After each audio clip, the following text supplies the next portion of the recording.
Well, we're joined now by Mike Rogers with Maryland Jockey Club. Good morning. Good morning. Thanks for having me. Yeah, thanks for being here. Look, Preakness is not only important to, us here across Maryland, but really important to the local community around here. Tell me why.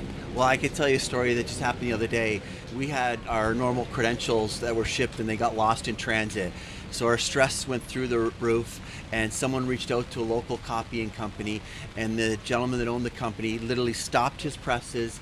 He knew it was the Preakness. He worked all night to get those credentials solved, and he literally hand delivered them himself. Wow. So our stress level went from here to here, and he knew how important the Preakness was, and he just pulled an all-nighter for us, which we appreciate. That's awesome. Yeah, given that it goes back 149 years, next year will be the big 150th. So many traditions over more than a century, including the trophy that they hand out. Yeah, well, the Woodlawn Vase is the most valuable trophy in all of sports. So, I mean, it's absolutely beautiful. It was made by Tiffany's. It's got an enormous heritage. It was actually buried during the war to protect it. So wow. Yeah, so it's got an incredible history.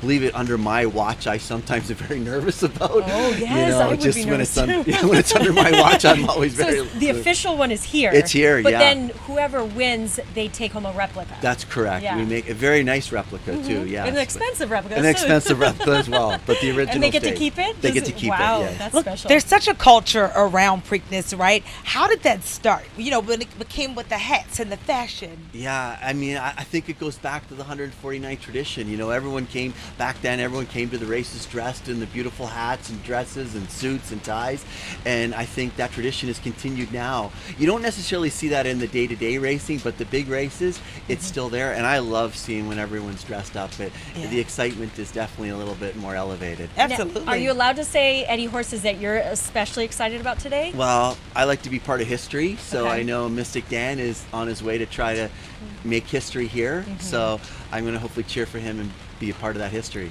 Yeah, and he's a mutter, so hey, Yeah. the track is rainy. Anything different because of the rain today? Well, our weathermen, we've got very skilled, sophisticated weather people. They're telling us it's going to stop in about an hour and a half. So I think we're okay for the most part for the customer experience. I think it'll be fine. I just want the turf course. I don't want it to be too soft, only because it can play a little bit different for bettors or whatever. I think the bettors prefer a little bit harder turf. So Yeah. if I had a preference, I hope it stops soon and be Yeah, good. I had a chance to meet the person who manages the turf, Logan Freeman, and it's incredible the technology that goes into making that turf look so beautiful and strong. Well, I'm glad you spoke to Logan. Yeah, he's a dynamite. Yeah. And the crew that supports Logan, it's incredible. Everything that goes into running the Preakness, it's an enormous team. I can tell you. Glad to be part of it. And so many things around here are going to be changing in the near future. How do you feel about that? Yeah, well, I'm excited. I'm part of the transition or whatever, so I'm working with the state officials and helping with that transition. So we're having talks now of how we're going to make some changes for 150 and make sure that the building will still be here to accommodate that. That's awesome. Gotta love it too, because this has become like, people know when it's Preakness, it's Pimlico, and it could be moving just for a while everything gets updated and changed, right? But it's still going to have the same spirit. I don't think that spirit's ever going to leave. 149 years, like think about that. That track right there, 149 years, the horse has been running right behind us. Like, that's incredible to think about that. Yeah, So, I can't wait to see the process of how do you build something new, and how long does it take to perfect the track? Yeah, I think the state, I don't want to speak for them, I think their timeline is about 2 years. So I know they're working hard on it, and we're supporting them every way we can to help to support that. Okay, I know we have to go, but I have one question for you. We normally will see the horses warming up, but are they not warming up because it's raining, and will they warm up before the race? Well, we had the track open very early this morning, so a few of them did warm up, but the track's closed now to get ready for racing. We're going to have our first race here in about an hour. Ah, so. cool. Yeah.